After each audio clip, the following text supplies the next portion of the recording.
世界の現代アート巡り。私たちは世界の現代アートを巡る旅をしています。今回は瀬戸内国際芸術祭夏会期に行ってきます。おはようございます。瀬戸芸夏会期2日目です。今日は大島に行きたいと思います。大島行きの乗船場は女木島や小木島のフェリー乗り場の近くにあります。現在朝の9時ですが、すでに30度超え。昼過ぎから灼熱モードです。今日もこまめな水分補給していきましょう。大島行きの乗船場に到着です。料金は無料ですが、どうやら先着順で人数制限があるみたいなので、混雑時に来られる方は早めに来た方が良さそうです。そしてもう一つ注意点が、大島入所者への健康配慮のため、船内でのマスク着用は必須のようです。事前に用意しときましょう。スタッフの方から大島のマップをいただきました。立ち入り禁止エリアもあるみたいなので、しっかりマップを確認しておきました。大島行きの船が到着しました。フェリーではなく高速船のような船でした。マスクの着用を促され、船に乗船です。今日は平日だったので、席は割と空いてました。船内では死後禁止なので、本当に静かすぎて、いつの間にか寝てしまいました。高松港から高速船で約30分、大島に到着です。船を降りてすぐにインフォメーションがありました。ここで作品や帰りの船の情報を確認することができます。小海老隊によるガイドツアーもやってるみたいです。大島は面積 0.62 平方キロメートルの小さな島です。この小さな島が持つ歴史を作品を通して学んでいきたいと思います。港に一つ作品があります。ニキータ花壇の作品、枝と杖、支え合うことのモニュメントです。この作品はハンセン病の人々の歴史から着想を得て、脆さの中にある強さと共に支える精神を象徴しています。次の作品を見に向かっています。この白線とガードレール、聞こえてくる優しい曲は、後遺症で目が見えない人のために作られたものです。立ち入り禁止エリアには分かりやすいよう看板が配置されています。よってんまいと書かれたこの手作りの門をくぐった先に作品が2つあります。1つ目の作品はつながりの家カフェシオルです。このカフェは土日祝のみ営業しています。メニューには大島で採れたフルーツを使ったおやつがあったり、カフェ内にたくさん梅が漬けられていたので、梅スカッシュも気になります。2つ目の作品は鴻池智子さんの作品、物語るテーブルランナーと指人形です。この作品は大島に暮らす人々から聞き取った話を作者がランチョンマットに書き起こしています。そして今回の瀬戸芸から指人形が加わりました。作品は隔離の歴史や人々の思いを物語として可視化し、訪れる人がその記憶を見て聞いて受け継ぐことができる仕掛けになっています。10時半から始まる小海老隊によるツアーに参加するため、納骨堂にやってきました。15分前集合だったのでちょっと遅れてます。ごめんなさい。今回のツアーの内容は、ハンセン病や国立療養所、青松園の歴史について学びます。香川県高松市の沖合に浮かぶ大島。ここにあるのが国立療養所、大島青松園です。1938年にハンセン病患者を隔離するために作られた施設で、当時は厳しい生活を強いられました。大島を訪れることは、アートや島の景色を楽しみながら、人間の尊厳や命の重みを感じる体験になると思います。約30分のツアーでしたが、とても有意義で考えさせられる時間でした。小海老隊のスタッフの方、ありがとうございました。小海老隊によるツアーが終了したので、アート巡り再開です。田島清三さんの作品、青空水族館です。入所者が暮らしていた家に海底の世界が広がっています。こちらの作品の人魚、よーく観察すると涙を流しています。漂流物や廃材がアートとして蘇る姿は、大島という特別な場所の歴史とも重なり、人間の尊厳や命の重みを感じさせてくれます。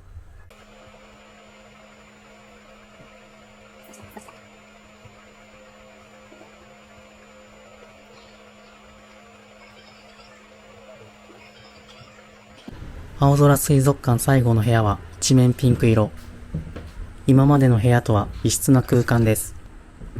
こちらの部屋は田島さんが描いた海賊という絵本をテーマにした作品でした。実際に絵本を読むと全ての空間がつながったようなすべての作品に心揺さぶられました。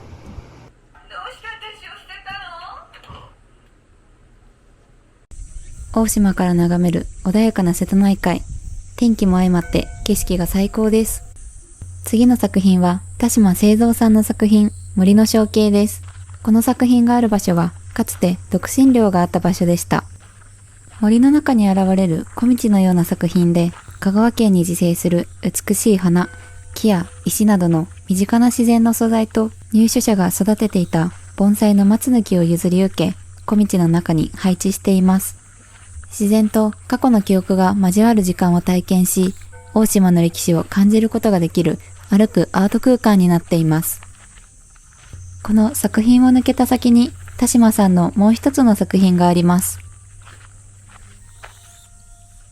こちらの作品は N さんの人生、大島70年木製便器の部屋です。作者の田島さんは同郷のハンセン病患者 N さんの人生をテーマに独身寮を使い立体絵巻作品を作りました。社会から隔絶された人の歩みを田島さんは日記や証言を手がかりに身近な素材を用いて造形しました。力強いメッセージや色を使い、シンプルで大胆なオブジェを部屋に並べることで N さんが経験した孤独や喜び、苦悩を感じさせます。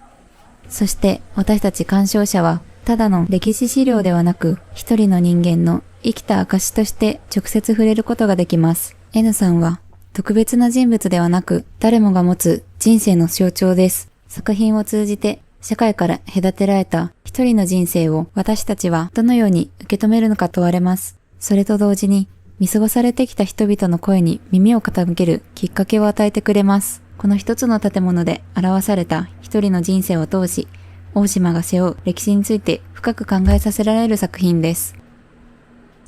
次の作品はこちらです。裏の勝手口から入室します。ちなみにこの黒い日傘は大島の瀬戸芸インフォメーションで無料で借りることができます。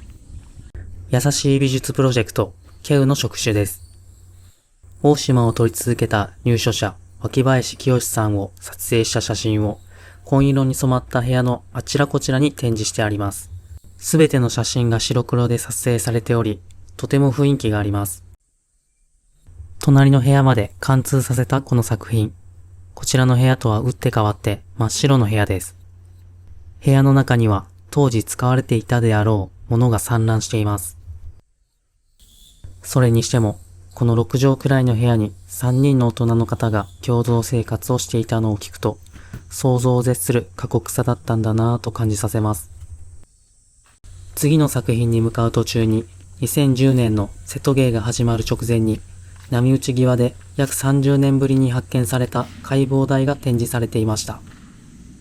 大島では療養所に入所するとき、死後遺体を解剖することを承諾する書類への署名が求められることがあったらしいです。大島に到着してまだ2時間くらいですが、大島がどんな歴史を背負い歩んできたか、改めて日本の歴史的にも後世に伝えるための大切な場所なんだなと感じました。次の作品は山川冬樹さんの作品、歩みきたりてです。この作品は歌人である正石毛さんに焦点を当てています。正石毛さんはモンゴルで抑留中にハンセン病を発症し、その後大島で人生の大半を過ごしました。そんな彼の足跡をたどるために、作者の山川さんはモンゴル、大島、そして彼の故郷である愛媛県松野町を訪ねました。作品は正石さんの遺品と山川さんが実際に訪ねた際の映像が展示されています。歩みきたりてというタイトルには、歩んできた人生の道のり、そして歴史の積み重ねの意味が込められています。この作品は、隔離や差別の歴史の中で生きた一人の声なき記憶をアートを通じて私たちが共有するための空間となっています。そしてその隣には、大島と対岸のアジを結ぶ海峡を題材にした海峡の歌という映像インスタレーション作品があります。大島に隔離されて生活していたハンセン病患者の中には、海を泳いで渡ろうとした人もいたと言われています。そんな話を聞いた山川さんが実際に海峡を泳ぎ、その様子を記録した映像が作品として展示されています。潮の流れがある中、約2キロの距離を泳いで渡りきる姿は、作者からの強いメッセージを感じ取ることができます。作品を見終えたので、港の方に向かいます。港に向かう途中に売店があったので、おにぎりとかけうどんをいただきました。優しい出汁がとっても美味しかったです。ごちそうさまでした。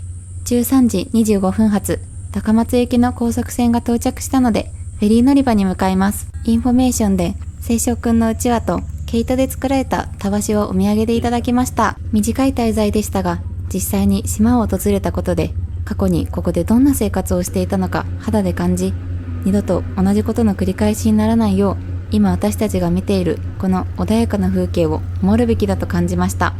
またいつか大島に訪れたいと思います。高松港にある瀬戸芸オフィシャルショップにやってきました。春会期に惜しくも手に入れられなかったサコッシュをゲット。2000円でした。オフィシャルガイドブックがちょうど入るサイズ。しかも裏側はこんなデザイン。めちゃくちゃ可愛くないですか？ついでに隣でアンケートも実施。結構ボリューミーなアンケートでしたが、お礼にステッカーとウェットティッシュをいただきました。非売品ってテンション上がりますよね。これから香川県立ミュージアムに向かいます。高松港から歩いて15分ほどで着きます。見えてきました。今日は暑いのでかなり体力が必要でした。着きました。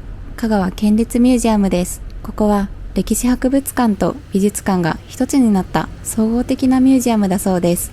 1階でチケットを購入し、作品がある2階にやってきました。ここではベトナムの作品が展示されています。作品のマップをいただきました。一つの部屋にいくつか作品があるみたいですね。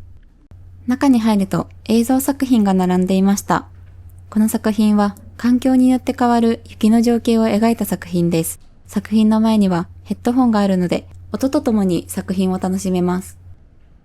隣の部屋にはある2つの言葉が点滅している作品があります。ベトナム語で狂った犬を意味する言葉と、ディエンビエン風の戦いという言葉です。狂った犬は時に女性への侮辱として使われていました。ディエンビエン風の戦いはフランス植民地支配の終焉を象徴しています。この2つの言葉が光の中で交差し、過去と現在、女性性と戦争、忘却と記憶の間を行き来しています。ベトナム現代美術展を見終えたので、高松港方面へ戻ってきました。これから昨日の夜にも行ったベトナムマーケット、コンモーメッツに行きたいと思います。夜はランタンの明かりがとても綺麗で幻想的でした。昼も青空とカラフルなランタンの相性がとてもいい感じです。これよく見たら一つ一つランタンの形やデザインが違いますよね。国旗を見つけると写真に撮ってしまうのは日本にいても変わらないようです。さて、ベトナムマーケットをぐるっと一周していきます。ここには6つの工芸村があるようです。ここは木彫りのお店です。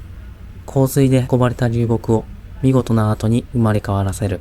まさに職人芸ですね。こちらは伝統的なノンラー作りのお店です。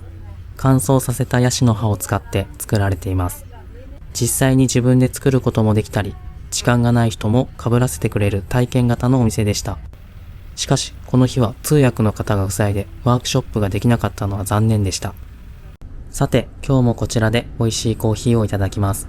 ベトナムハノイにあるカフェチェーン、コンカフェです。昨日行った時は夜で暗くてあんまり見えなかったけど、結構オリジナルグッズも売ってました。この T シャツとベストめちゃくちゃ可愛くないですか？色味とか最高です。欲しい。今日は練乳とココナッツミルクコーヒーを注文しました。ちなみにグッズは買ってません。コーヒーとココナッツの相性が良くて2口くらいで飲んじゃいました。めちゃめちゃ美味しかったです。ごちそうさまでした。